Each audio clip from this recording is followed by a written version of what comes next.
কথা উনি বললেন আর যার নামে আজকে বক্তৃতা, আমার মনে পড়ছে আমাদের পূজনীয় স্বামী রমানন্দজি মহারাজ, যিনি আছেন এখন কাশী সেবাশ্রমে আছেন। অনেকেই আপনারা চেনেন, জানেন, তাকে দেখেছেন সারদা পীঠে, তার আগে সেবা প্রতিষ্ঠানে, অন্যান্য জায়গায়। তিনি যখন ছাত্র, তিনিও একজন যাকে স্বামী প্রেমেশানন্দজি সন্ন্যাস জীবনে উদ্বুদ্ধ করেছিলেন। তো তিনি যখন ছাত্র, তিনি যেতেন স্বামী প্রেমেশানন্দজির কাছে। তিনি এই ঘটনাটা আমাকে বলেছেন। তিনি একবার স্বামী প্রেমেশানন্দজিকে প্রণাম করছেন। So you have to switch off the mobiles, or silence it. কারো মোবাইল আছে এখানে? ও ওখানে, আচ্ছা। তুই যখন প্রণাম করছেন, কার মোবাইল বাজছে?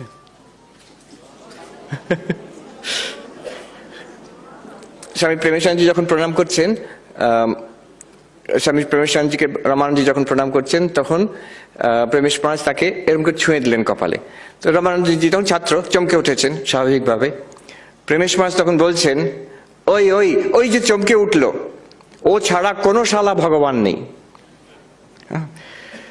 আজকের যে বক্তৃতা, এটা পুরোটাই এই প্রেমেশ মহারাজের এই কথাটা বোঝার জন্য, যে ওই চমকে উঠলো, ওই যে তুমি, ও ছাড়া কোনো শালা ভগবান নেই।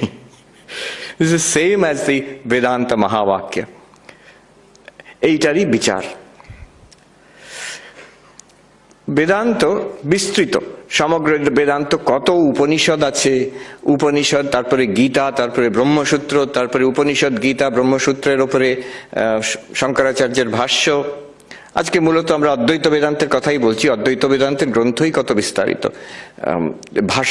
ভাষ্যর ওপরে টিকা টিপ্পণী, তারপরে কত প্রকরণ গ্রন্থ, বিবেক চূড়ামণি আছে, অপরোক্ষ অনুভূতি আছে, পঞ্চদশী, দৃগ্দৃশ্য বিবেক, কত কত বই আছে। তার মধ্যে কত বিচার, কঠিন কঠিন বই, অদ্বৈত সিদ্ধি, চিৎসুখী, খণ্ডন খণ্ড খাদ্য, কত কঠিন কঠিন বই বিচার আছে। এই সব কিছু কিন্তু, এটা অদ্বৈত বেদান্তের একটা বিউটি, একটা এলিগেন্স। এই সব কিছুকে উই ক্যান কম্প্রেস, এক কথায় আনা যায়। সেই কথাটা কি? ব্রহ্ম সত্য, জগৎ মিথ্যা, জীব ব্রহ্মৈব না পর। অনেকে আমরা পরিচিত, ব্রহ্মই একমাত্র সত্য, জগৎ হচ্ছে মিথ্যা, আর আমরা কি, আমি কি সত্য না মিথ্যা? তুমি ব্রহ্মই, জীব ব্রহ্ম ছাড়া আর কিছু নয়। এই কথা সমগ্র অদ্বৈত বেদান্ত